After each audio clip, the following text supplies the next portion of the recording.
ndetse twatanyanye ku cyumweru n'umugisha kubana namwe n'umugisha kubana na Siroam inshuti zanjye kandi nshimye kubana namwe kumwe namwe no bariteka n'abandi mwese Imana ho umugisha no kuri ugurimbana kwanyu imvura imiragwa nyinshi mukagera hangaha ndabizi neza yuko umugoroba uza kumugoroba udasanzwe mu izina rya Yesu turasenga kugira ngo impamvu Imana tuzanye mu mvura nyinshi twagera hangaha tuze kuyakira mu izina rya Yesu. Ndashaka kureba abantu bari hano ku cyumweru muzamura ko kundebe abantu twari turi ku cyumweru murebe muzamure gose ndebe yumenye abantu bari bahari bigufasha kumenya uburyo aho utangirira. Nasabwe n'itoro kuganira ku ntego yitwa ubuntu bw'Imana. Ubuntu bw'Imana nibwo turi buganireho kandi izina ko Imana dore umugisha twabutangiye ku cyumweru tuvuga ubuntu bw'Imana budukuraho urubanza cyangwa gukuraho gucirwaho iteka cyangwa dukuraho icyo bita condemnation. Uyu munsi hano naza komeza mvuga ubuntu bw'Imana buduhindura abana b'Imana. Rero nzavuga ubuntu bw'Imana aho buhurira no kwizera. Hanyuma ku munsi wo kwa gatanu ubuntu bw'Imana no kuramya Imana. Rero nzagenda kubivuga gutya ndizera ko ari byiza. Kavuga ibintu haratangira hangaha. Inyigisho y'ubuntu yutangiye umuntu yayimvishemo abantu benshi bayimvanamo amagambo atatu akomeye. Ijambo rya mbere iyo utangiye kuvuga inyigisho z'ubuntu umuntu ahita wese atekereza yuko ugiye kuvuga ibitwemera gukora ibyaha permitted to sin. Icya kabiri abantu iyo bumvishe inyigisho z'ubuntu bahita bazita ngo ni inyigisho z'inzaduka nuko bisobanura. Icya gatatu kubera ukuntu mu kinyarwanda ubuntu busobanura ubuntu mu kinyarwanda babwita ubuntu nyine bw'ubuntu ari cyo mu cyongereza twita free cyangwa ikintu kiri gratuit, ariko mu zindi ndimi ntabwo ubuntu ari ubusa. Ubuntu ntabwo busa n'ubw'ubuntu twari twabubona. Ubuntu ni mu ndimi bavuga ngo ni unmerited cyangwa ni undeserved favor, ni ikintu utarukwiriye. Rero nagira amamara umungenge ntabwo ubuntu bwigisha gukora icyaha, ibyo turi buganireho. Icya kabiri ubuntu si inyigisho y'inzaduka ahubwo ibyaje bitavuga ubuntu nibyo nzaduka. Turi kumwe neza? Icya gatatu ubuntu burenze ubusa. Rero ndifuza yuko muraza kureba ibintu bimwe ndivuga ngaha izi nyigisho yuzize neza ni isomo uhera none ukazanira Yesu agaruka ugisobanukirwa ubuntu bw'Imana. Ntabwo rirangira ni iminsi 3 mbabwiza ukuri sinavuga ubuntu bw'Imana ngo mburangize. Njyaje nanwigisha isomo ryabyo amasaha 30 wapi nibwari bwarangira kuko ubuntu bw'Imana nibwo buzima. Haleluya. Icya kabiri nabivuze hangaha umuntu utarasobanukirwa ubuntu bw'Imana ameze nk'umukristo, ameze nk'umuntu wikoreye inzovu. Umufata umuntu wikoreye inzovu imuremereye imuhetamishije adashobora kugira hagera. Ariko umuntu wasobanukiwe neza ubuntu bw'Imana burahindukira inzovu ikaguheka. Uhetse inzovu haraho utarenga, ariko yomenye ubuntu bw'Imana wowe urahindukira ukamera nkaho inzovu igutwara. Aho utarenze inzovu irakurenza. Mwumve neza hangaha ubuntu bw'Imana. Haleluya. Uko busobanukirwa ni nk'ikirido kikuva ku maso ugatangira kumenya ngo nasobanukiwe ubuntu bw'Imana. Haleluya. Ndaza gusubira inyuma mvuga ibyo navuze ariko biraza kudufasha. Ubuntu bw'Imana umunsi rero tuvuga ni ubuduhindura abana b'Imana. Siroam ifite slogan yitwa ngo urubyaro rw'Imana, ariko murazi umunsi kumenya icyo turi cyo mu izina rya Yesu kandi ndishima kubana namwe natwe twese mu izina rya Yesu. Ubuntu bw'Imana buduhindura abana b'Imana. Reka mvuge neza ngaha ndaza kugenda gake bivuge tubyumvika neza. Abefeso muraza kwandika, reka mvuge neza twitonze. Hari uburyo bwo kwandika kandi bifuriza yuko nubwo ukurikira ibintu ni inyigisho ntabwo bibanira byo kwirukanka. Ni inyigisho ntari burenze amasaha menshi kwanzi ko Siroam nashaka kuza kongera kurimba, ariko nagira ngo bikubere inyigisho si ibyo gufata gusa nk'ubutumwa hangaha, ni ubuzima. Naho ze mvuga hangaha twarabiganira ku cyumweru abari hangaha navuga ngo iyo umuntu yamenye ubuntu bw'Imana ni umucyo w'ubuzima, ni umucyo icyo twita light of life. Ikumurikira umuntu akabona igiye gukomera. Hanyuma Abefeso ngiye gutangira igice cya mbere umurongo wa 13 n'uwa 14. Niyo twakoresha project ngo bikorohere kwandika udatinda, bigufashe wakandika muri telefone, wagira gutari kugufasha kugira ngo ugire ibyo ufata mu izina rye. Aravuze ngo muraza no kumbabarira mwese ahanga nabona muri abantu bagenda bagerageza gukurikira Bibiliya y'Ikinyarwanda. Hari amagambo nasanze atari buduhaze cyane kubera uburyo wayisobanuyemo. Nimujya mubona dushyizemo ibyanditswe by'Icyongereza nuko ngo turusheho gusobanukirwa kurutaho, ntabwo ari uko twashatse ngo dukoreshe indimi nyinshi, ariko nabizi ko benshi ahangaha Imana y'umugisha kugira ngo gukurikira. Aravuga ngo niwe namwe mwiringiye mumaze kumva ijambo ry'ukuri, aribwo butumwa bwiza bw'agakiza kanyu. Muragukereza kandi mumaze kwizera, niwe wabashyizeho ikimenyetso ari cyo Mwuka Wera mwasezeranyijwe. In fact, mumaze kwizera ubutumwa bwiza, tuza gusura mu kanyanga, mwashyizweho ikimenyetso ari cyo Mwuka Wera mwasezeranyijwe, uwo twaho ingwate yo kuzaragwa murage kugeza ubwo abo Imana yaronse izabacungura ubwiza bwayo bushimwe. Ndavuga ngaha reka tujye muri version y'Icyongereza mbasone ko bavuga ngaho. Haravuga ngo and you also are included in Christ. Hariya nibavuze ngo bavuze ngo tumaze kuva, ariko bongera karikana ngo mumaze gushyirwa muri Kristo Yesu, included, mumaze kuba included muri Kristo Yesu. Umva neza ngaha, nyuma yo kumva the message of truth, mumaze kumva ijambo ry'ukuri ariko butumwa bwiza, sibyo? Hanyuma mumaze kwizera, you were marked in him with a seal, the promised Holy Spirit. Myani magambo hariya bavuze ikimenyetso cyo twashyizeho, ariko mu Cyongereza ijambo ryitwa ngo seal. Abajya bajya kurangura hari akantu bashyira ku bicuruzwa, agasiri bagafunga, ugiye kuvuye ku mpaka, ibi bicuruzwa mara kwifunga neza bakazirikisha akantu kitwa ngo ni seal. Seal vuga neza ngo ibi bintu biri muri security, ibi bintu birarinzwe. Iyi siri yagiyeho abacuruzi hano maze kufata neza, nino siri bavuga ngo tumaze kwizera twashyizweho, ntabwo bavuze ngo ikimenyetso, twabaye siri, twashyizweho ikintu ngo abantu bararinzwe, abantu bari mutekano. Uwo ni Umwuka Wera wabaye siri, ngo kugeza ubwo Imana izaza kuronka abantu bayo. Iyo umuntu amaze kumva ubutumwa bwiza bwa Kristo, n'icyo ubutumwa bwa Kristo buvuga, ubutumwa bwiza bwo kwizera twarivuze burasobanura ngo najya amasoro neza. Hano uvuze ngo mumaze kumva ukuri k'ubutumwa bwiza, mwamwe mwahise mushyirwaho ikimenyetso. Buriya iyo hariho siri byakigatuna byakambuka ibyumba paka bigeze muri Majerwa, nibwo baca siri. Rero turiho space twashyizweho, ntabwo ari ikimenyetso, twashyizweho twaraziritswe yamurada kujya muri shakiro, twaraziritswe tumaze kumva ubutumwa bwiza aribwo. Hanyuma uwo mwuka itahinduka icyo bita deposit guarantee.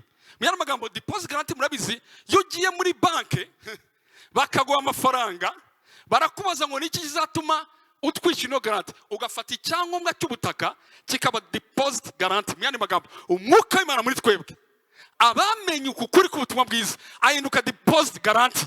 Niyo mpamvu muri ngemwe ngo twemezwa n'ikigo tuzagera mu ijuru, aruba ngo ni umwuka wabaye deposit guarantee. Muyana magambo yaratuziritse aranje natubera n'ingwate. Ubeneza tumaze kumva, kandi ibi ngibi ngo bizagera kugira ngo Imana izaza gucungura abo yaronse. Ngo ubutumwa bwiza tubumvishije, ubutumwa bwiza bwa Kristo buvuga iki? Burasobanura ngo ni umurimo ryo twasobanuye ku cyumweru, ni umurimo Imana yakoze iwukore muri Kristo Yesu kugira ngo yiyunge n'abari mu isi bose. Hanyuma ngo ntiyabe kibabaraho ibyaha, ahubwo ibabaraho nk'abakiranutsi bayo. Hanyuma muri kuntu twavuze iyo process yo kwiyunga n'Imana aribwo butumwa bwiza, nimara subinyura ku byumve neza, bushingiye kuki? Bushingiye ahangaha ijambo rivuga ngo kuko twabaye abanyabyaha, atari uko twakoze ibyaha, ahubwo tubigizwe n'abanyabyaha n'umwe wacumuye, niko n'Imana yagomba kuzana ukiranuka umwe kugira ngo twakire gukiranuka kw'Imana. Mu yandi magambo ngubwo ubutumwa bwiza bw'ubuntu. Abantu bajya bibeshya cyane nabisobanura neza, narivuze ndimo nasubinya kumviza kutuza mwumva impamvu iko kuri tumaze kumenya twashyizeho siri, twaraziritswe hanyuma duhabwa garanti yacu iratangwa yitwa umwuka wera muri twebwe ngo ni deposit guarantee. Mwumve neza. Imugora numva nishimye kwa magambo turimo turaganira. Mwumve neza. Nasobanura imeze hanga. Urugero rwo kumva icyo n'ubwo Imana bwakoze. Mwabonye naravuze ngo uyu munsi wa none fasha umwana w'umusore usangira hano ngwina hanga. Fasha uyu musore nkamubwira ngo hariya hari intebe yo kugira ngo ube general. Murabyibuka?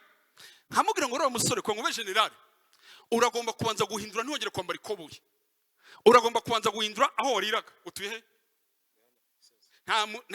Ku Gisozi utuye muri ghetto, nta mujenerali utura muri ghetto. Nkamubwira nti ntuzongera kujya capati yo ku muhanda birangiye kwa ngo ube general. Ndimo ndamushyiraho demand, ndimo ndamushyiraho ibisabwa byinshi hanyuma kurikira neza. Nkamubwira nti urabizi neza ntihongere kugenda kuri moto kwa ngo uzabe general. Muvuga ngo ntumwe bavuga ngaha. Ukamubwira uti turaza kura n'imyaka yawe turebe n'ingano yawe twemeze yuko waba general w'igihugu cy'u Rwanda. Ntiwongere kureba katuni twa filime twa tuni dusetwa twa Seburikoko nta general yo Seburikoko. Nkamushyiraho condition uyu muhungu yananirwa. Ngiki kisano rya kera ryakoraga byatubwiraga ibyo dukora ko muduhinduka bakira utsima Imana. Ariko munyumve neza uyu muhungu ngize gutyo umwanya mutoya bereze intebe nkwereke. Uyu muhungu ngizanga nkamubwira ngo ntarebye condition zawe, ntarebye amashuri wize, ntarebye uriwe neza, guhera none nkugize full general hariya. Ntarebye ibyo wambaye, ntarebye uko umeze njyewe, ntarebye imirimo. Actually is not what you do is now ntabwo ari byo ugiye gukora n'ibyo ugiye kuba byo. Niyo mpamvu ijambo ry'Imana rivuga ngo utarigeze kumenya icyaha Imana yamuhinduye icyaha kwa ngo duheruke gukiranuka kw'iki kw'Imana. Mwumve neza icyo cyabaye kuba mwise general byonyine. Saro yogosheragamo ntabimwabwiye gutya saro irahinduka. Ikoboyi ntazamenya yishize, capati ntazongera kuzirya, katuna naziva batangira kure imyenda entraînement zibaho. Ikimana tugize cyo nicyo cyatumye tuba mu buntu bw'Imana. Amategeko icyo atari gushobora icyo yatwise cyo. Reka mubwire ngo tuvuga neza mu Cyongereza. Umusaraba wahinduye identité yanjye, identité yanjye hindura stat yanjye. Ntabwo munanyumva neza. The cross changed my identity and my identity changed status. Mwisano ryakera washaka ngo stat yawe uhinduke iguhe kuba ugomba kuba. Mwisano rishya byarahindutse abo turi bo bahinduye na stat yacu. Ngubwo ubuntu bw'Imana icyo aricyo. Not to do is to be. Si cyo dukora nicyo twabaye cyo. Uyu muhungu azahita amenya amaresitora abajenerali bariramo. Ariko mena mbwira ngo jya gushakisha uyu muhungu bakujye neza imvugo izahinduka n'imyitwarire izahinduka kuko ntago ari to do is to be. Ngubuntu bw'Imana. Ngubuntu bw'Imana. Utarigeze kumenya icyaha Imana yamuhinduye icyaha hanyuma duhinduka gukiranuka kw'Imana. Hari abantu bica zino nyigisho bakavuga ngo ubwo bamaze kumenya uyu nguyu nta gihinduka. Hari ibintu bihita bihinduka wabikunda utabikunda bidatewe n'amategeko bitewe n'icyo uricyo. Abamaze rero kuba baribo kuko Imana ntitinda ku byo dukora, Imana itinda ku cyo turicyo. Imutsaza kubyisha neza. Icyo turicyo nicyo gituma dukora ibyo dukora. Kuko baravuga ngo barananiwe bose nibashyira ubwiza bw'Imana, ariko kuko Imana mutunze imbabazi iduhera muri Kristo Yesu ikora umwuga wo kutwunga itwungira ahangaha. N'uyu mwanya uyu muhungu mwicaje ahangaha nkabwiriza yicaye ahangaha yakicaza neza, yakitunganya neza, yatangira kuvuga ngo ariko kupasa yambaye karuvate ngiye mu mugize cyangwa buri munsi ku cyumweru ntabwo yazambaye ikoboye ejo bundi. Yatati kwasinja pasa ntabwo turana n'amabe ikoboye ntawe bimubwiye, ariko uwo yabaye we byahamuhinduye. Duhinduka gukiranuka kw'Imana byaduhindurire status yacu kuri yiriza. Hanyuma rero ya kwicarira tumaze kwizera adushyira tumaze kumva ubwo butumwa bwiza. Abantu ntago bamenye icyo aricyo. Niyo mpamvu muzabona abarokore wa mu bwoba bwo ntibarisobanukirwa babaza Imana. Hari umuntu wese nabivuze twajyana umuntu atubwira ngo noneho Imana yabishimiye yanditse bitabo cy'ubugingo namwe ngo icyanjye yakinyanditsemo nkizera Kristo. Dusengera ijuru sinya nsengera ijuru kuko Imana yakunze abantu mwisi cyane byatumye itanga umwana w'ikinege kugira ngo umwizera wese atarimbuka ahubwo ahabwe ubugingo buhoraho. Hano bahetse inzovu aho kunywa inzovu baheke, ariko imugororano muri kino cyumweru ndababwira ubutumwa bwiza bw'ubuntu bw'Imana. Pawulo yavuze ngo ntiyagira uzababwira ikindi cyose ngo avume, ngo yaba ari marayika ngo utazababwira ubuntu bw'Imana. Murabizi hari ibintu twubatswe ngo turimo turumva ijambo kandi turimo turumva imbwirwaruhame. Abakristo bacirwa mu imbwirwaruhame gusa, mu imbwirwaruhame inyura amatwi. Hari ibintu mwirirwa mwibitana bitagize bihurira. Abandi mwaje mu mahugurwa kukwigisha intambwe 3 zo kwambuka. Ni byiza ariko n'imbwirwaruhame nziza, ariko si ubutumwa bwiza. Ubutumwa bwiza ni ubutubwira icyo turi cyo, nicyo twabaye cyo, mwizina Yesu nicyo ngicyo dushaka n'umurimo Kristo yakoze. Kuko wihutishije ugira kanya nkubwira aho ugera, ariko yabikunze yaremo bisoma byamuryoheye wegendesha buke buke urakwikiriza. Rero haba bibiri, rero tumaze kumenya ubwo butumwa bwiza bwa Kristo, tumaze kumenya umurimo Kristo yakoze tuvuga muri kino kimwe cyose, adukiraho sire. Arangije atanga deposit guarantee. Mureke mbafashe iriya sire ikikora. Reka ngwishije jambo. Reka mbwire umwuka wera mpamvu ugiye kumuvuga none umunsi wa none twagize ntabwo ari ADP.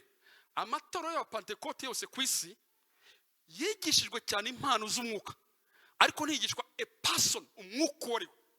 Umwuka wari niyo mpamvu ibintu ndi buganga urumva bose abantu bazi ko umwuka wera ari muri wi ravuze. Ntabwo biriya ni ibintu ni resultat z'ibintu byinshi umwuka wera akora muri twebwe. Ntabwo mbagaye nanjye mvuga mu ndimi n'Imana ifashe ndahantu, ariko si cyundi mwuka wera twamuherewe, twamuhaye nka sire, tumuhabwa nka deposit guarantee. Mumbabarira hanyuma tumaze kumuha, reba mu Roma reki yakoze muri twebwe. Haleluya. Ndashaka kuvuga haravuga ngo yasire abayoborwa n'umwuka w'Imana bose nibo babana b'Imana. Mumve neza, kuko mutaha umwuka w'ubutubata ubasubiza mu bwoba. Uyu murongo ntago mwari mwawiga, nibwo bwa mbere mugiye kwiga, ahubwo mwahawe umwuka ubahindura abana b'Imana, udutakirije aba data. Benesha n'isano rya kera Imana yari afandi, yari itinyitse, yari kure. Abantu begeraga Imana bakagera mu bwoba. Pawulo aza kubabwira ngo rero umenye ko kuko mutahawe umwuka watubasubiza mu bwoba, ahubwo mwahawe umwuka ubahindura abana b'Imana, ubatakirije aba data. Mumve neza mu cyongereza kuvuga ngo for those who are led by the Spirit of God are the children of God. The Spirit you receive does not make you slaves. Aba slaves, sibyo? So that you live in fear again. Mwongere kuba mu bwonko bwa kera. Abantu bataramenya ubuntu bw'Imana baba mu bwoba, kandi umwuka wera ari sire and the deposit guarantee tubana nayo.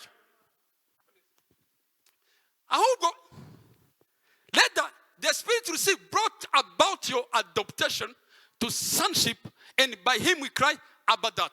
Hariya ngo uyu mwuka twahawe yakoze adoption, yaratwa Mveneza. Adoption muzabaze amategeko n'abaranga amategeko barabizi. Ni ibintu biri ya adoption igeze imbere gato ragaruka. Adoption ni ikintu kiri legal. Murakugereza uyu mwuka wera, sibyo? Yatwemereye yuko kumugaragaro yasiri twahawe akora ikintu kiri legal, avuga ngo uyu mwana nubwo yaragiye kure, ariko kubwo ubuntu bw'Imana bwo muri Kristo Yesu uyu mwana for now arabarwa nkuko tubara Kristo nk'umwana w'Imana. Uyu mwuka twahawe wahise uduhindurira uraduhindura tubwira ngo kuva mwizera Kristo, kuko dutinda kucyuri cyo kuruta cyangwa mubaye adopted muri no kuvuga ngo uyu mwana mwadopsi wanje niko biriya dusivuga mu mategeko. Isamu mfite ninjya guha abana wanjye umurage nzamuhaho, ibyo ntunze nabaraga abana 5 ariko 6 agiyemo n'izina haraba rihindura bagafata izina ry'umuryango. Ngiki cy'umwuka wera yavuze nje muri mwebwe ndi siri, ariko ngo mbe siri neza mbe ndagarati ndagomba guhindura nkabanza nk'abadopte, nkabanza nkabahindura amaze kutwadopta subira hahandi surandi vuga nga hanyuma imaze kwemera adutakisha ati Abba data. Reka kantu kavuga nga Abba data yugiye mu gihugu cya Isiraheli usanga abana bari gukina muri quartier bavuga ngo Abba.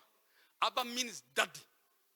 Uvenese umwuka aratuza ahantu umuntu utaruzwi utarumenyereye kubera wa murimo umwuka wera arimo arakora umuntu ngo agasanya kutubwira ngo muri tuvuga ngo daddy father papa père mucyo bivuga daddy. Reka mbwira iryo jambo umwana utariyumva mu rugo bura nija muri koye anga babye baranga niba arumva feelings ya mbere zibaho nukumva umwana arimo avuga ngo daddy mani mwabyo neza papa ni bikora ku marangamutima y'umwana bigakora ku marangamutima yangaye rero yatuvuze ngo reka mbongere n'izina ariko umwuka wera ni mwiza mwaho kumutunga nk'uwakure mbere mwatunze Imana iteye ubwoba Imana irimbura Imana yica ariko ndashaka kugira ngo batakishe imwe ngo daddy nujya ujya gusenga jya ugafiringa uri murasenga nujya kumusenga hari batangira Mana nziza Mana muri muri Sakara Yakobo ibyo Mana igiti kiganza muri musambi tarumugabanya ibiciro manuka sibo ngo daddy bamwe mu Abba birango daddy iki ni cy'umwuka warakoze ku buntu bw'Imana tugira mu buntu bw'Imana. Muzi impamvu wongera father cyangwa père impamvu byo niyo muri jambo yitwa father risobanura ngo life giver umutanga buzima. Ubundi father risobanura umutanga buzima life giver, mama bigasobanura cyangwa mother bigasobanura life protector urinda ubuzima. Umwe atanga ubuzima undi agatanga karinda ubuzima. Niyo mpamvu navuga ngo ryumwe daddy utanga ubuzima daddy uzana ubuzima ngo arabiduta ntabwo byo twikoresha atre ngo arabidukoresha ngiki cy'ubuntu bw'Imana bwakoze tumaze kwizera aduwasira itari yo kurira gusanga nyaboneka niba ujya mu mwuka wera muri wowe. Niyo mpamvu ujya uhura n'umukecuru wa Nyaruguru udafite ikintu na kimwe akavuga ngo papa ni utwara amahanga buriya nta kintu kirimo nuko his feeling hari umwuka wera. It's a work of the Holy Spirit. Umwemeza ngo daddy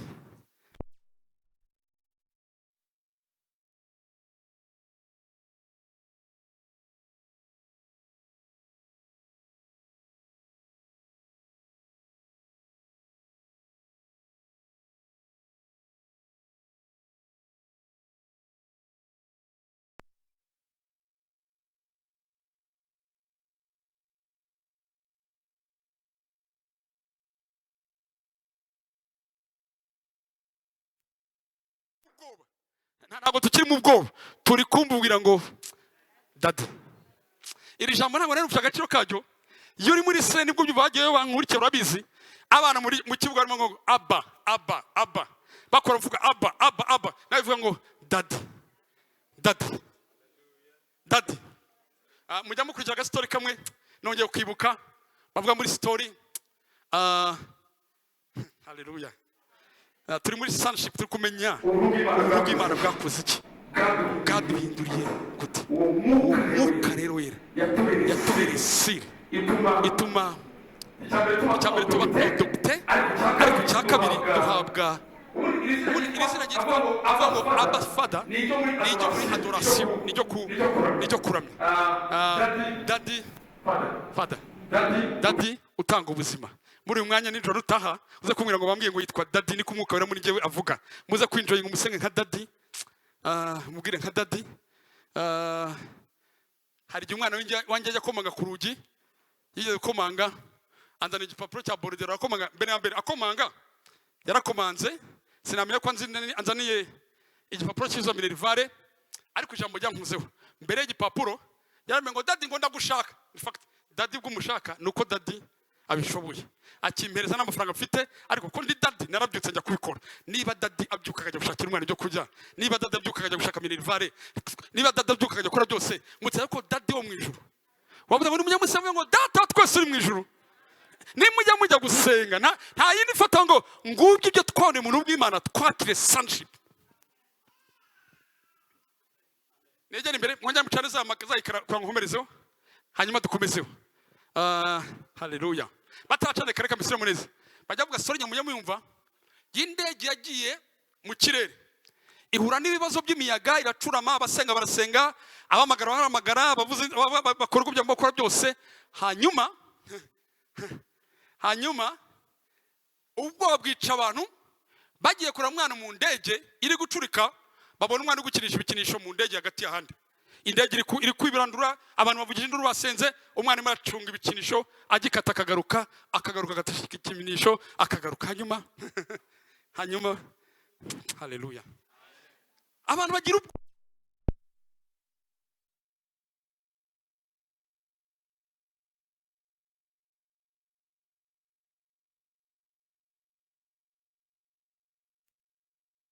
uwo muntu impamvu nafite ubwoba. That's my dad. Nubwo bikomeye cyane ariko ni daddy.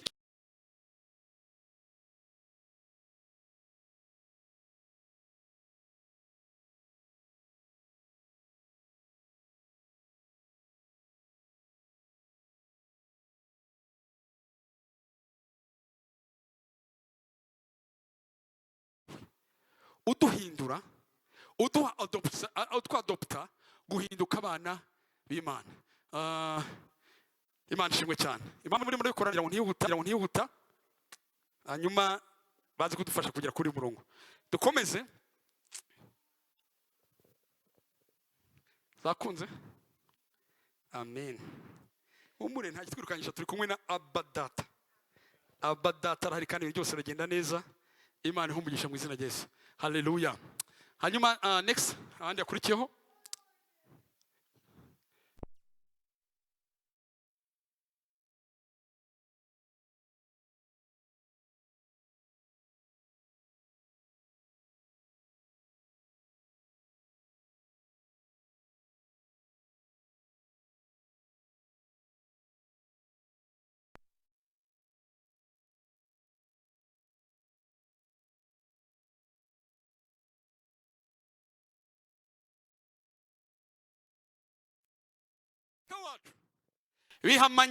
Bihamanya neza yuko turi abana b'Imana.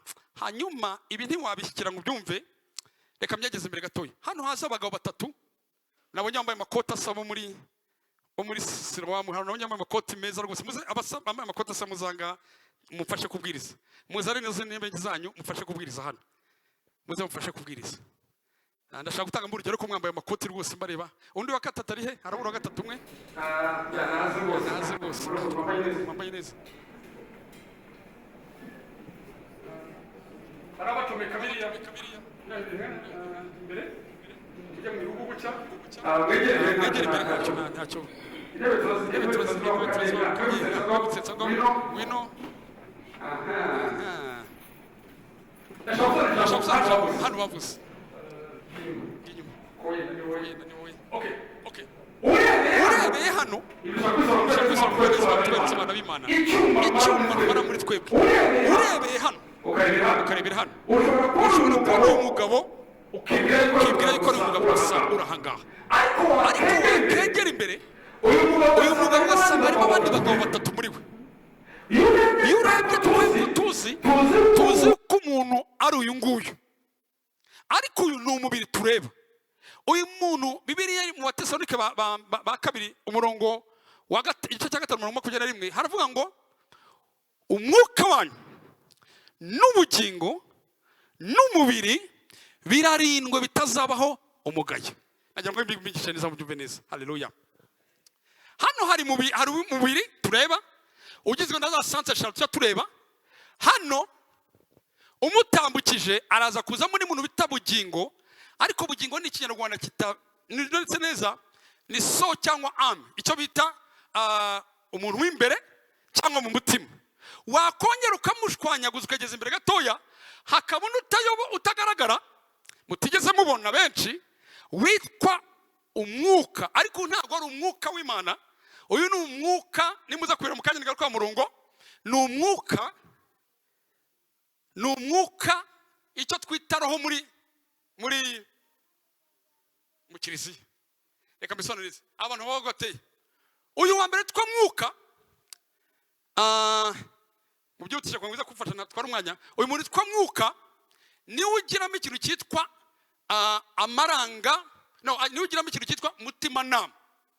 umutima nama nicyo bita conscience, bita ngo ni ikintu, umutima nama niwe cyakira kiguye inama wakoze bibi, wakoze cyitwa cyangwa moral sense, kikubwira ngo icyo koze sicyo, ahanga ni ubahanga. Hanyuma hano uyu mugabo akagira amarangamutima, akagira intekerezo, akagira imigambi. Uyu ni wa mutatu turabanga hano, akaba mubiri urahanga. Mwumve rero rero niki umwuka wera kure yasiri yamaze kudindura abana b'Imana, adusabye yuko dindukwa twitwa aba, tumaze kwitwa aba data. Muzaneza ntebe mbereke, noneho zinaza ntebe eshatu banyo mwicaro mbereke hanga, ndagira ngo abari mu barebera singwa ngo bageje muri korera n'abandi bose, teranga intebe nkwereke zabeshatu, wese nicare, mubiri nicare, hanyuma bugingo nicare.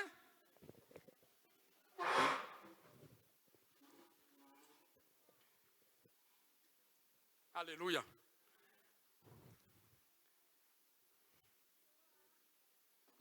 Yicare mwuka, hanyuma uvuga ubivuze ngaha kubera yasiri twahawe iyo tumaze kwizera Kristo. Ngeze hano wajoshye hano ngo ahitaza yasiri, hanyuma ngo ndaza gusaba mwarimu wabona ubundi niwe natinyuka kubikoresha gusa, niyicare imbere ya mwuka hano, akaza zana iyo ntebe, muzana nawe intebe, oya yakwizana niyo nziza, izana nkwereke no dukore twige neza. Aha, bereke kibanga umbereza,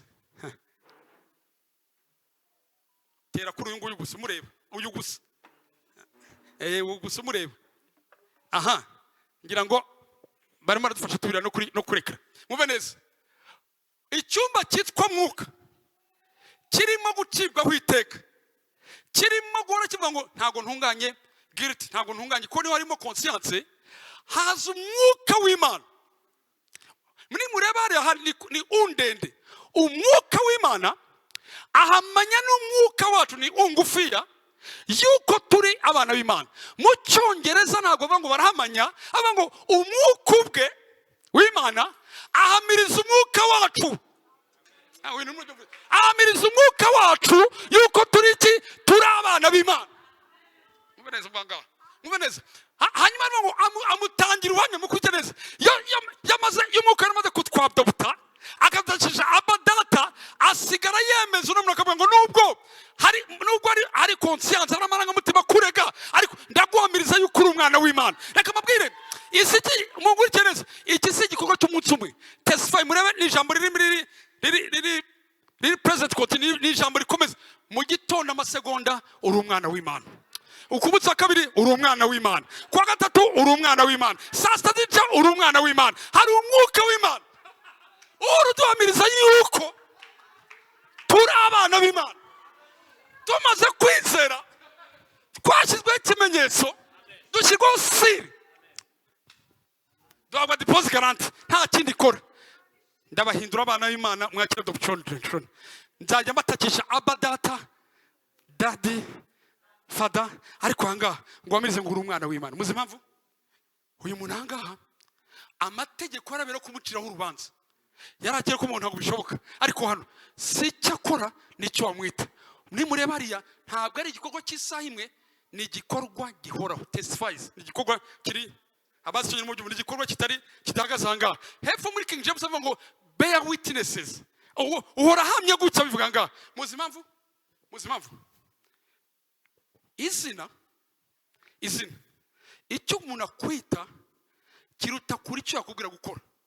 Uyu mwanya nje gahora abantu bakora ibya terrorism, bakora torture, bashaka tortire, nta kindi kintu bakoresha nicyo bakwita.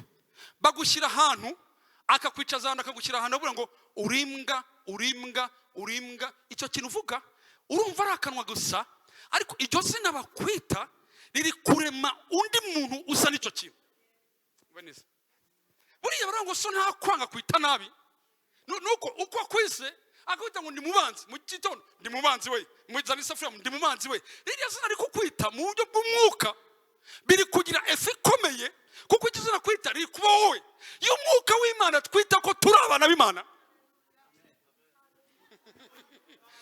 uko ari twita, uko twita urubyaro rw'Imana, uko twita ko twacungwa n'Imana, uko bitinda bivuga biri kuremeka muri twebwe. Umwuka ubwe adoption, umwuka ubwe atwamangora aba data umwuka ubwe testify arahamya uri umwana w'Imana. Hano bakakubwira ngo reka mbereke rero impamvu bikora. Uyu muntu kubera umutima nama we, ikiri mu mutima nama we kiretse cyafekta ikiri mu bwonko bwe. Murakugereza cyafekte iri mu marangamutima yiwe, cyafekte ibiri mu buzima, ibiri mu ntekerezo ziwe, bigende bigira umusaruro hariya. Niyo mpamvu umwuka wera ntaza kubwira uyu nguyu ko ari umwana w'Imana, nta nabwira yuko ari umwana w'Imana. Azagura nawe unufite moral sense, nawe unufite conscience, akamenya ngo uri umwana w'Imana. Yabyumva n'ibitekerezo byacu ngo turi abana b'Imana, amarangamutima turi abana b'Imana, bikabyemeza ko turi abana b'Imana.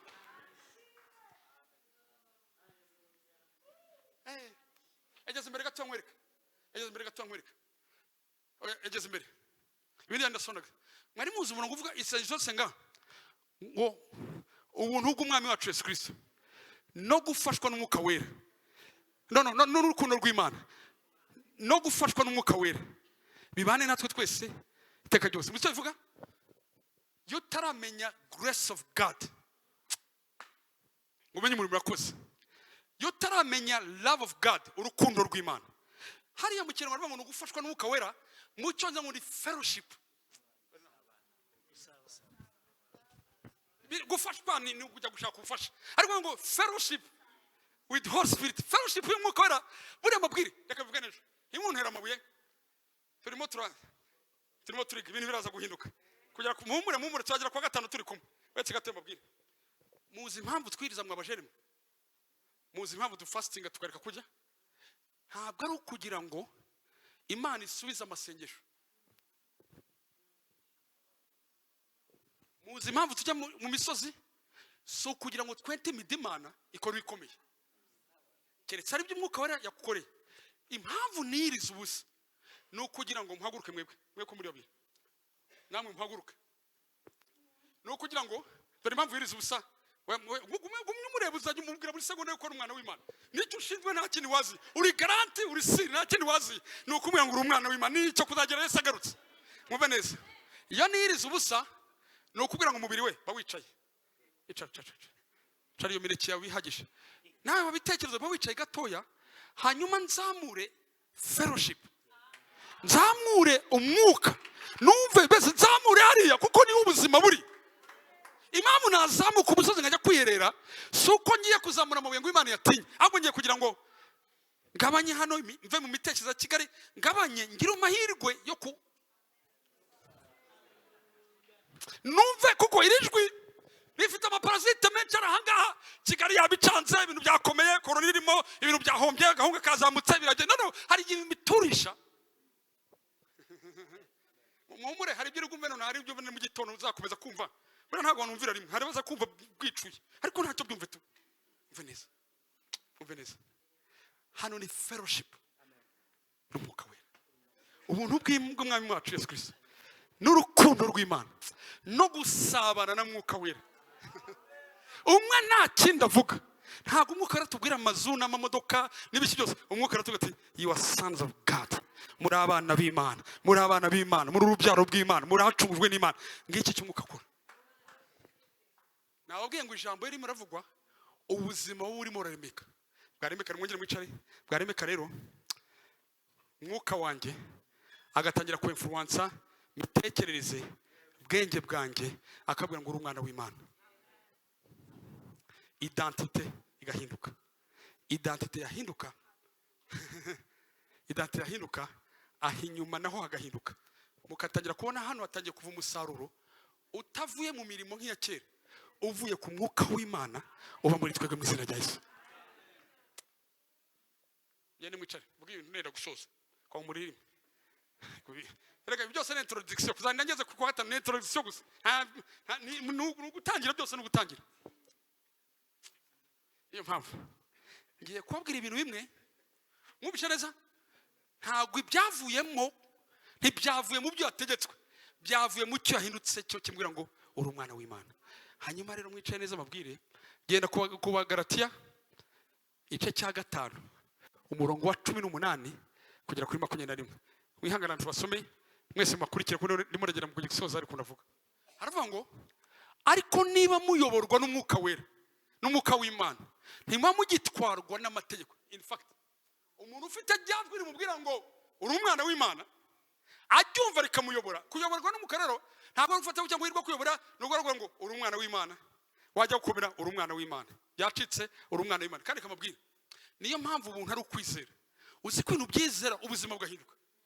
Uzi ko ushobora kwizera ko uzi irijwi ry'ikizere ukarizirukira mutima ngo namenye ko umwuka w'Imana amamiriza uramamiriza ntabwo tubamanya aramamiriza ko n'umwana w'Imana ukabyitwa bigenderamo. Hari ibintu bimwe mwabajene mwe mwabasore mwabagabo mwe, hari ibintu bimwe utazamenya aho byaciye kuko identity yahindutse.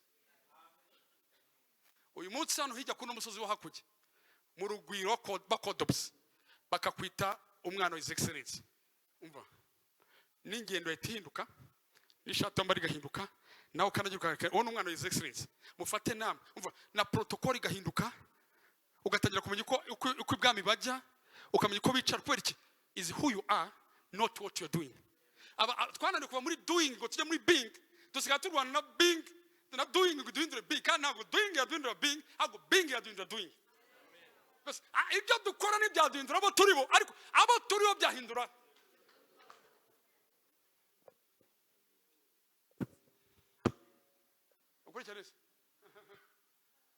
Ariko nimworwa n'umwuka nimwo mugitwarwa n'amategeko.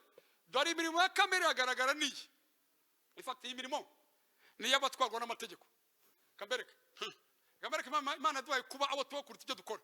Nazo mbwira abantu hamwe itegeko yari hari aho kugira ngo rikubaturera kubata. Mwese nashaka ko kuri njya ntwara imodoka navuze njya Huye kuko hari kamera zo mu mihanda. Buri munsi nisanga naguye muri kamera.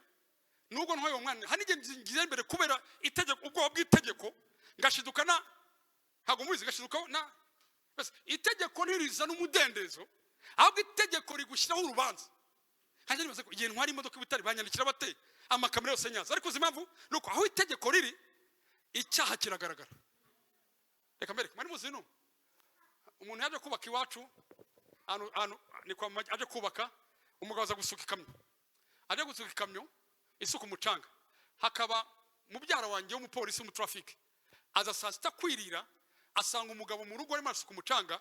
Umugabo agiye kubona imodoka traffic rinji, akibona imodoka traffic ahita yibonaho icyaha. Asoka imodoka tuwa mugabo mbabarira ati mbabarira. Umugabo ati se ko umuntu uvuze induru ati mbabarira rwose ati ngozi iki, atangira kwibaza yadepashije kuko abonye itegeko ahita yinduka umunyacyaha. Murabiyagoza kubyumva. Mwarabonye muri guma mu rugo bakimara kwa mbere guma mu rugo kwa kabiri guma mu rugo buri muntu wese umutima wararemere kubera iki byabaye itegeko. Ariko umunsi muri ku cyumweru maze uzambara cyumweru mu rugo wajya munezero ko nta tegeko rihari. Wari ukuneze ko nta tegeko ngikiro iki tugira cyo kirenga ibyo amategeko yadukoresha tugagara ku cyo turi cyo kuri cyo amategeko yakora. Niyo mpamvu ngo dore mungurikereza dore ibirimo ya kamere iragaragara ni bese uwisha amategeko ubundi dore ngibyo byo wamuregaga. Gusamana gukora ibiteye isoni n'iby'isoni nke no gusenga ibishushanyo no kuroga no kwangana no gutongana n'ishyari n'umunyamujinya n'amahane no kwitandukanya no kurema ibice no kugomwa no gusinda n'ibiganiro n'ibindi bisa bityo. Ndabwira hakiri kare yuko nabwiye kera yuko abakora ibisa bityo batazaragwa uretse kwambuka batazaragwa ubwami bw'Imana. Hari umugabo ukunze kwambuka we niboneye ko nkabona ashaka kwitambuka ngo agere ku bindi biryoshye mumubwira ngo mbese mu yandi magambo uri mu mategeko urarwana na biriya. Kera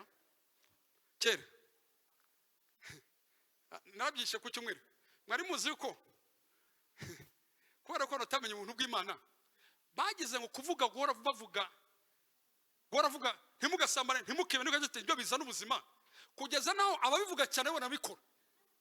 Cyakira naribazaga bese hakagira ngo urubivuga ntabwo ari cyo gitanga ubutsabe. Igitanga ubuzima nicyo Kristo yakoze kugira ngo tubineshe. Hanyuma jya ku murongo nkunda ariko muretse gatoya egera sura handi mu mutu kwanditse ngo dore imirimo ya kamere agaragara. Si ya kamere ambuka handi hariya ntibikiri imirimo byahindutse imbuto. Bayibonye mbere byari iki? Yari imirimo igaragara kamere.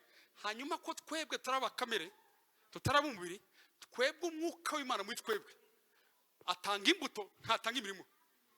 Ntago muranyumva mwumve neza.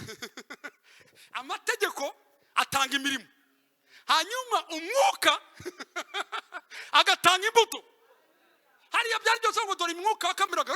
Mbese mu yandi magambo wa mwuka w'Imana muri twebwe uwari uduhamiriza watugize abana b'Imana, watubwira ngo aba data, wari uduhamiriza ko turi abana b'Imana, aragenda muri twebwe hakavamo imbuto.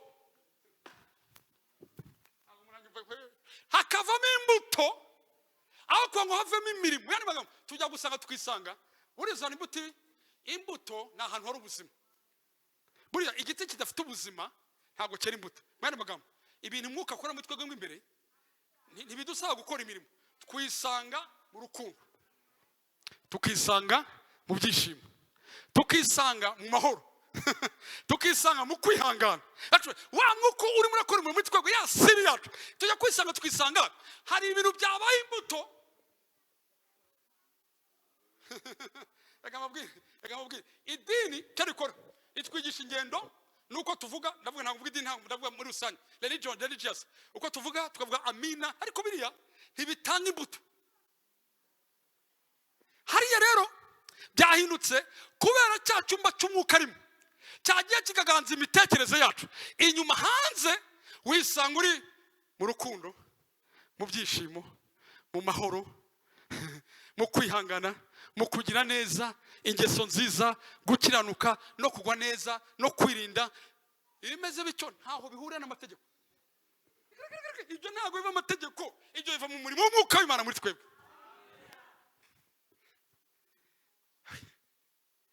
Ariko uyu murimo Kristo yakoze kutangaje. Niyo mpamvu muri ibyo ngo mbega ubuntu butovugwa. Iyo Kristo adakora kira gikorwa, icyo turi cyo umwuka wera kibyazamo abo turibo.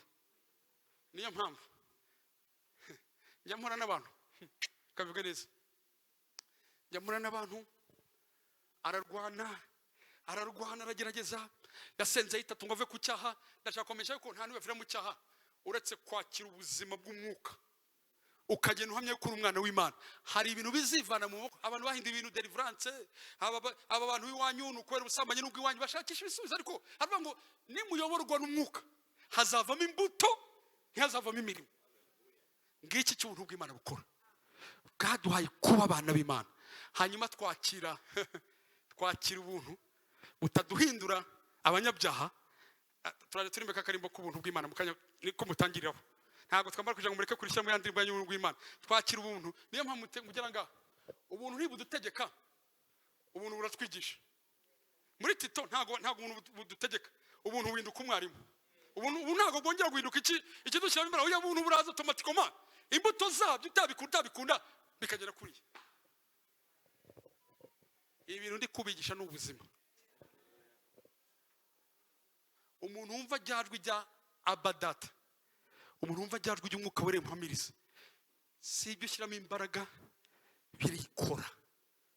Abantu bapfobeje ubuntu bw'Imana basobanura ko bitabyara hariya. Ndaje mbere ku murongo ukomeye wa deliverance wa mbere ubaho wa mbere. Komeza twegera aho dusozereza Abaroma 6:14. Ndawukunda uva neza kuvuga ibyaha ntibikibategeke kuko mudatwarwa n'amategeko. Imana ishimwe, ahubwo mutwarwa n'ubuntu bw'Imana. Umucyo ndavuga ngo sin shall not have dominion over you. Bese aho ubuntu bw'Imana buri, icyaha ntigishobora kugira dominion. Aho ari ryajwe cy'Imana ntibishoboka.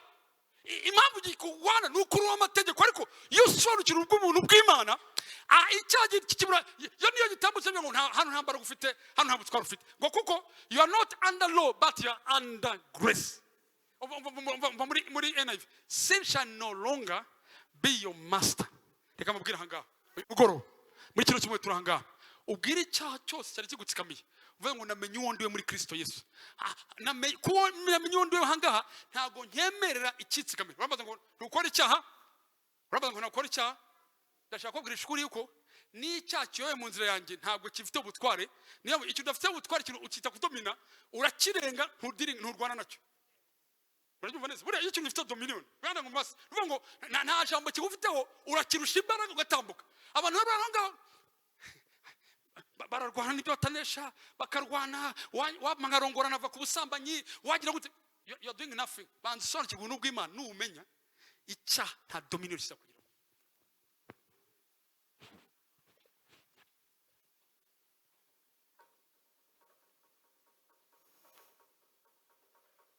Ndashaka gusenga Imana. Imitamu nangirizo ndayizi.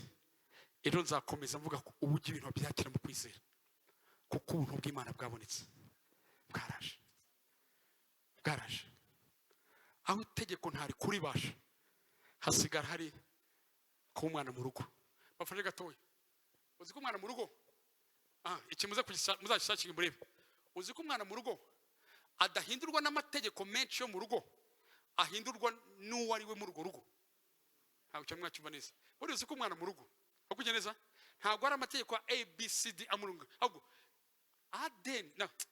Aden afite uburema ngingo bwo mu rugo rwa papa na mama. Bwamuremeye ubuzima niyo papa atavuga amenya yuko yakoze kitari cyo. Wari wabona umwana mu rugo akoze amakosa rutaramwereka n'itegeko, uwo mwana ubwe yibwira yuko yakoze amakosa. Warona umwana uza gusaba imbabazi utamubwiye icyo yakoze ngo daddy ndagusaba imbabazi kuko aho presence y'umwana umubyeyi irimo ubuzima irimo itegeko. Niyo mpamvu Imana doye sonship ko ngo tuve mu itegeko tujye mu buzima. Kanaje kukira. Uzi ko umwana w'ikirara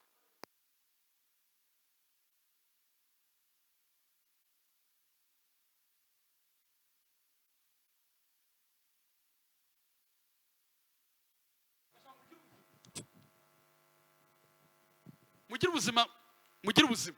Muzi ko umwana w'ikirara ubwo yabwiraga mubyeyi ngo bamwita ngo predico son mereza ibyanjye ngende.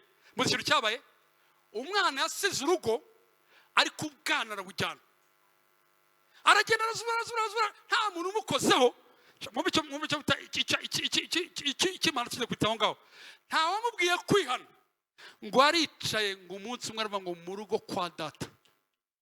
Nta tegeko ryamubwiye ngo garuka ariko kubera kubera Aden yagendanaga arayigenda ageze hirya aravuga ngo akana tandukanye ngo mu rugo kwa data. Ingurube zamurenze zageze bite ngo mu rugo kwa data. Barajya bagahaga reka nsubireyo ngiye kumwira ngo daddy ngiye kumwira ngo daddy nacumuye ko mu ijuru nanjye gucumiraho nkwe ntabwo ngiye kwitwa umwana ariko kuva deje yamaze kubyita yamaze kwemera ko mu rugo kwa data yamaze ngo amaze kubwira ko ari daddy none se agiye kumubwira ibindi byose ngo ngira umugaragu aramubwira ngo akimubona se birakurukana ngo akimubona se ngo arirukanka ngo aramuhobera ngo aramusoma ngo ahindura umwambaro kuko ikitugira abana b'Imana gifite imbaraga kuruta itegeko nakubwira. Grace and sonship. Shakubwira nga uri umwana w'Imana. Nubwo utabyemera hari umwuka w'Imana muri hori wigomeriza testifies uri umwana w'Imana. Uri umwana w'Imana. Uri umwana w'Imana. Uri umwana w'Imana. Nahoze nimagine ntekereza yuko bivuga buri segonda ariko nabitekereje menye umwuka w'Imana avuga ngo uri umwana w'Imana. Niyo mvuze ngo kandi iyo nyobye nkamushavuza ntareka kubona nakwiriye kandi ikinsubiza aho ari n'ukwibuka urukundo rwe. Urwo rukundo ntabwo ari rwano rwo hejuru, ubwo ni urukundo muri sonship, ni father son relationship. Ubwo urukundo rw'agati mubyeyi n'umwana nicyo ubuntu bw'Imana bwadukoreye bwatuvanye kuba icyo dukora bwidundira kuba icyo turi cyo. Niyo mpamvu Satani akuyobya aho kukwibutsa ko we ntashinzwe kukwibutsa icyo ukora icyo uri cyo, ashinzwe kukwibutsa icyo ukora kandi icyo ukora ntikiyaguhindura icyo uri cyo ariko icyo uri cyo kiguhindura icyo ukora.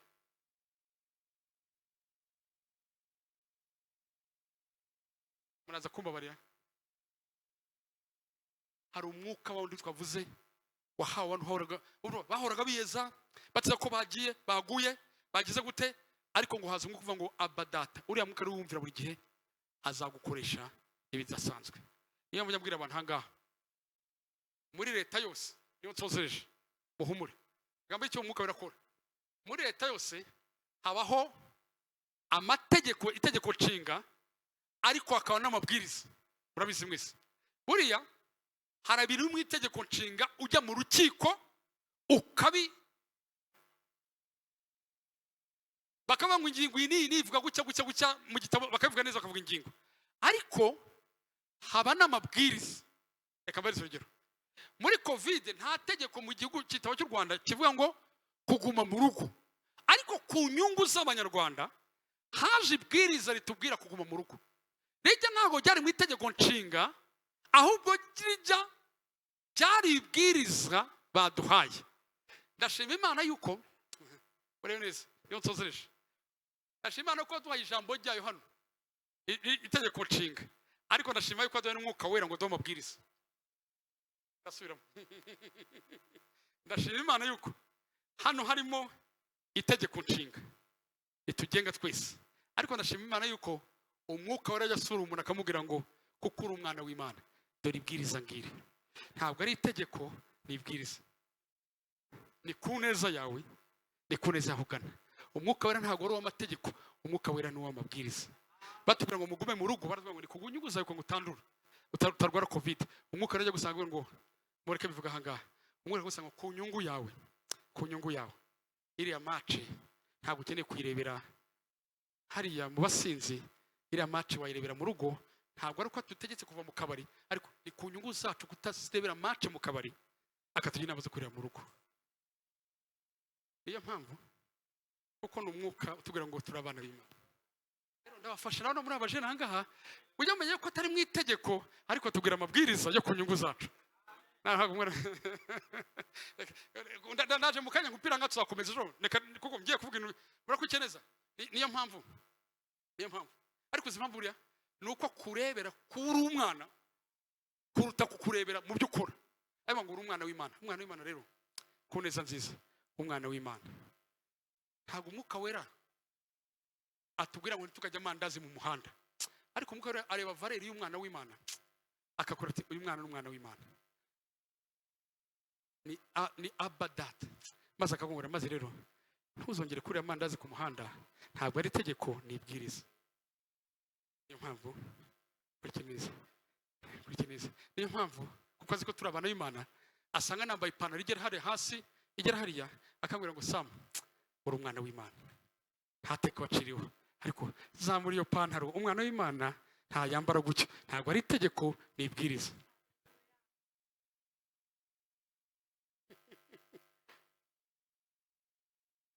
niyo mpamvu hari ibyo tuzasanga muri kino gitabo cy'amategeko ariko gisanga ibwiriza ry'umwuka wera ndabifuriza yuko buri impamvu y'igutegeka ni uko agaha agaciro ko ku mwana w'Imana ajya kureba akavuga ngo oya akakwitegereza akavuga ngo oya hari ahantu ntabwo Samweli umwana w'Imana atari uko uri kumuzi Imana ntabwo yagenda gisheke mu muhanda ashishura igisheke uri umwana wa dadi ntukajye igisheke si ku nabi ntabwo ari itegeko nibwiriza maguruka dusenga Imana mu izina rya Yesu maguruka dusenga Imana nyuma siraba muri dukomereza tubwira ngo ubuntu bw'Imana yongere buturire imbere ejo tuzakomeza ariko icyaha ntikigutegeke sin shall not have dominion over you because you are not under law you are under grace abongo the Spirit of God testifies bear witnesses yuko turabana b'Imana mudushyiriye kubasabira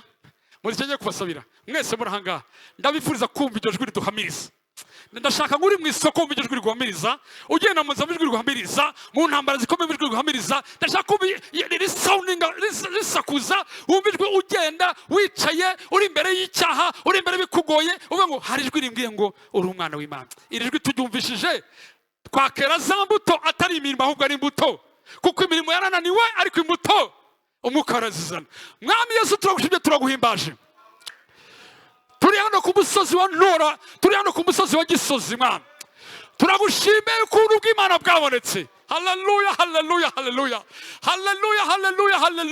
ntacyo twari kuzakora ngo duhure n'Imana ariko turagushimye Kristo haleluya ndagira ngo ubwo buntu bw'Imana muri mugoroba ubuntu bw'Imana bwatumye duhabwa umwuka wera ngo tukimara kumva ubutumwa bwiza bw'ubuntu bw'Imana ngo twahawe umwuka wera watubereye sire watubereye deposit guarantee haleluya. Umwuka wera duhindura abana b'Imana, adoption.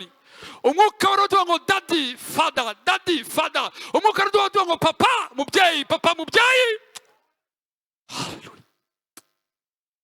Umwuka wera, umwuka wera uduhamiriza, testifies urivuga ngo muri abana b'Imana, muri abana b'Imana, muri abana b'Imana. Haleluya, haleluya.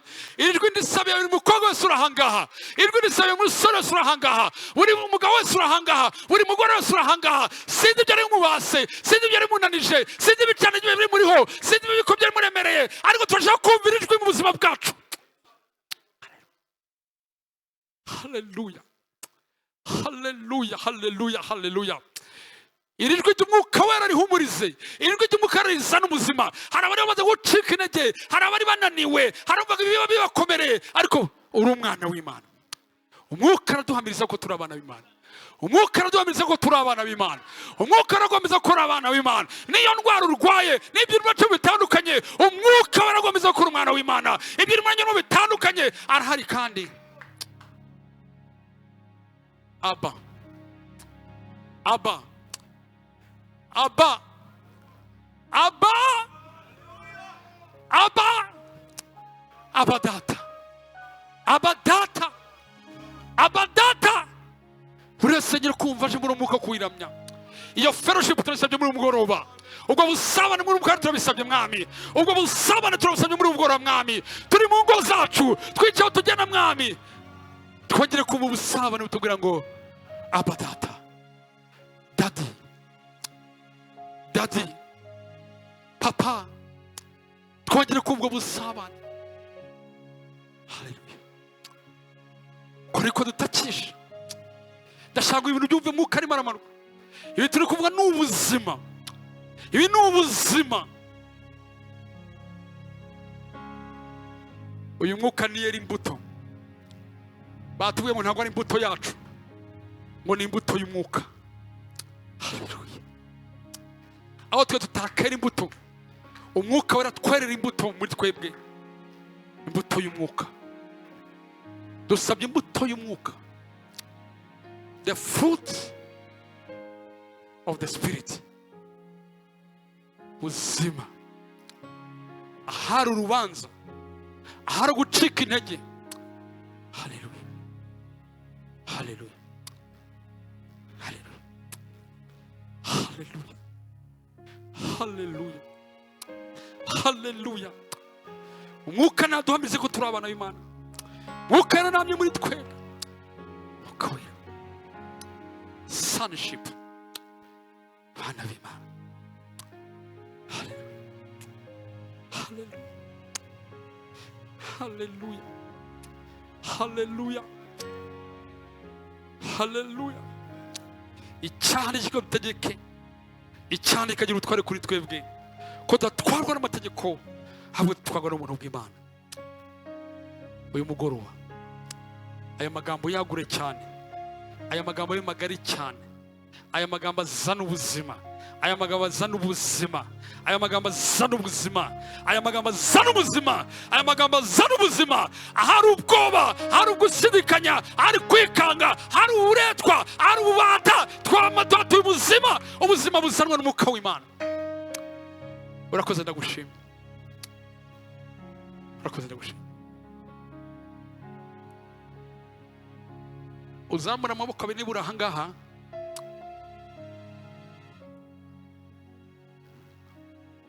Gira ijambo ubwira dati. Gira isengesho ubwira dati muri umugoroba. Mwuka aratunihisha. Ni icyakunaniye, ni intambara ikuri imbere, ni icyaha utavuga udatsinda, ni ibiguhagurukiye utarebesha amaso. Haleluya. Ndumva dati yiteguye kumva abana biwe. Ndumva daditeguye kumva abana b'imawe. Gira icyo umubwira, gira igituruka mutima wawe. Haleluya, haleluya, haleluya. Haleluya, haleluya, haleluya. Icyo utabwiye umuntu wese, icyo utabwira ahangaha, ndagira ngo duhare mu izina rya dati tumwira ngo Abba Father, Abba Data. Data utanga ubuzima, Data ndadutanga imibereho, ndadutanga ubuzima, ndadutanga ubuzima, ndadutanga ubuzima. Haleluya, haleluya. Natanga ubuzima, natanga ubuzima, natanga ubuzima. Aho ubuzima bwari bugiye, aho ubuzima butari buri, muri umugoroba mu izina rya Yesu.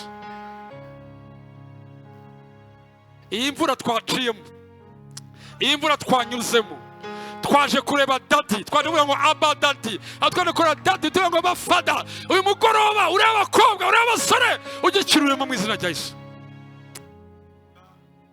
Haleluya. Umubwire mu ijambo, umubwire mu ijwi ryose ushaka. Niba ari indirimbo muririmbira, feel that. Icyo ni icyuma cy'umwuka kiri kurema bizima, hari ibiri gukoreka mu izina rya Yesu. Koze Yesu. Haleluya. Urakoze Yesu. Urakoze Mwami. Haleluya, haleluya. Urakoze Mwami Yesu. Ndagushimye. Umugisha wawe. Haleluya. Urakoze. Haleluya. Haleluya. Nagira ngo turi gusoza ntongera kora. Nagira ngo urike ure mugenzi wawe mwegeranye. Nagira ngo sabirane mu izina rya Yesu. Haleluya. Turi guhinduka abana b'Imana. Turi guhinduka urubyaro rw'Imana biturutse murimo Kristo yakoze ku musaraba. Wisenge ariko rero gusengera umuntu muri kumwe mu izina rya Yesu. Haleluya, haleluya. Aho ari batatu nta kibazo, ariko umva hari umuntu ugufashe mu izina rya Yesu. Hanyuma umuntu ugiye kumusengera, aba data arabyumva, dadi data arabyumva, papa arabyumva biteze amatwi.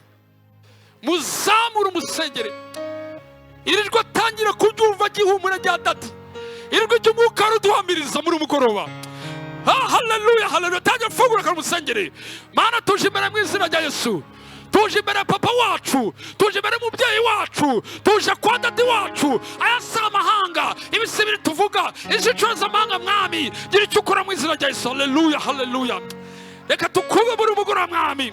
Sakarabasi Rabasanda Ramazekuraba Lama Sikiri Manda Fossa Labashakayama Rababa Shanda Masikalabaya Zandoroba Sikalamanda Fossa Labaya Labasanda Makote Vozala Janda Labasela Minimanda Kote Zavaya Zakote Vosalaba Kotima Manda Salama Kofodama Menimana Sili Minima Kote Lebaya Zandolo Prisiana Masikano Rabasiri Masakara Ratosa Labasika Masonima Manda Fosikiri Masonimo Muzibere Masadata Egiro Data Mugire Aguteza amatwi usenyera umuntu agira ikintu mu izina rya Yesu. Haleluya.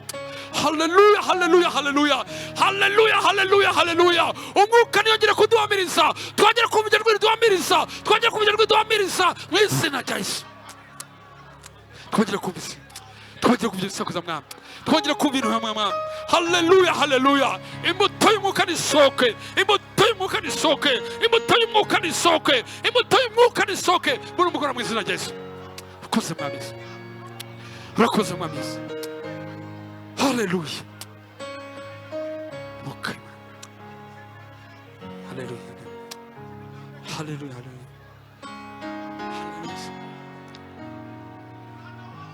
Urakoze Mwami Yesu. Urakoze Mwami Yesu.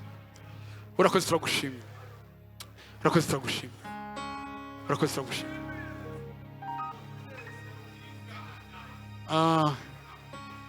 Tugihagaze, hari umuntu waba ukeneye special prayer, ukumva ari isengesho ry'umwihariko ukeneye ku giti cyawe. Sinzi ikintu ushaka gusengera, sinzi icyakunesheje, sinzi icyagutsinze, ntawe ukikubaza, ntawe ugishinzwe, avuga ngo nubwo nasenze ariko ndumva hari icyo nkeneye kunesha, hari icyaha nkeneye kunesha, hari ubuzima nkeneye kunesha. We zamura ko gusa tufashe gusenga Imana. Urahanga ku mutari ikintu numva nkeneye isengesho ry'umwihariko, zamura ko tufashe gusenga Imana. Urahari? Zamura ko tufashe gusenga Imana. Ntugire isoni zihari.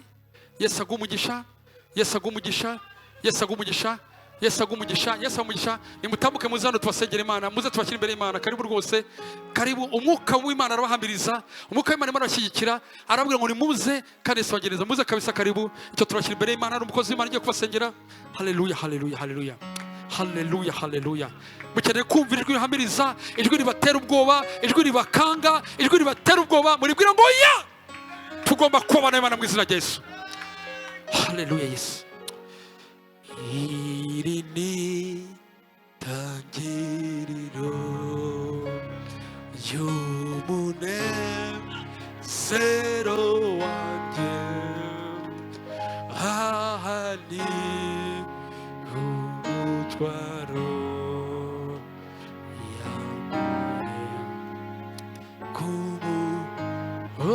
ndashimana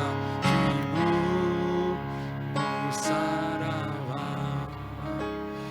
ndashimana yabanziza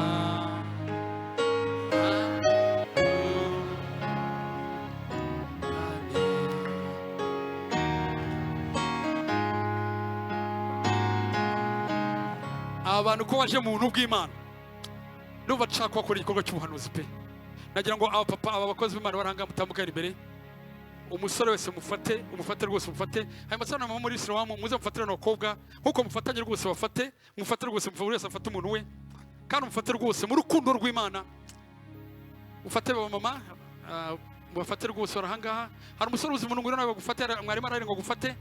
Nubwo bagiye gusenyera gufasha uko gufata n'urukundo rwerekana Imana igukunze, n'ubuntu bw'Imana winjiyemo. Hano ndi mama, hano mama, mwimva mikazi ko amasaje agiye kubasengera nayo urukundo aratuyobora umushumba ariko gufasha n'urukundo rw'Imana mva rugufashe n'abana Imana kwifuza ngo karibu kandi ari imbaraga zibora muri umugoroba mu izina rya Yesu. Atubara dusenga.